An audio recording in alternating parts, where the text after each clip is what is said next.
বিশেষ খবৰ আছিলে যে এখন গাড়ীত ড্ৰাগছ লৈ আহিব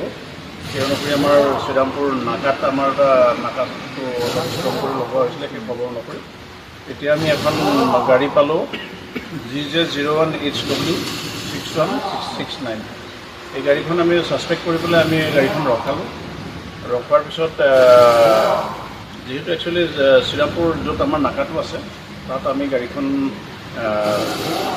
যিটো প্ৰপাৰ প্ৰচিডিউৰ কৰিব লাগে মানে তলেদি সোমাই কৰি আমি সম্পূৰ্ণ কৰিব না আমি ইয়াত ধাবাত লৈ আহিলোঁ ধাবাৰ যিটো আমি আহিলোঁ লৈ আহি পেলাই আমি খুলি মেলি চালোঁ তাত যিটো তেলৰ টেংকি আছে তেলৰ টেংকিটো আমি কাটি পেলাই দেখিলোঁ যে তাত 24 কেজি অপিয়াম আছে গতিকে আমি সেই অনুসৰি আমি চিজ কৰিছোঁ যিখিনি চিজাৰ এক্সিবিট আমি পালোঁ অপিয়ামখিনি তাৰ ভেলু প্ৰায় 1,20,00,000 টকা এতিয়া আমি বাকী প্ৰচিডিউৰখিনি কৰি আছোঁ কৃষ্ণৰাম প্ৰজা তেওঁ যোধপুৰৰ ব্যক্তি হয় তেওঁ চলাই আহিছিল গাড়ীখন অকলে আছিলে গতিকে বাকী প্ৰচিডিউৰখিনি গাড়ীখন ক'ৰ পৰা ক'লে গৈ আহিছে গাড়ীখন ড্ৰাইভাৰে কোৱা মতে যে তেওঁ গুৱাহাটীৰ পৰা যোধপুৰলৈ লৈ গৈ আছিল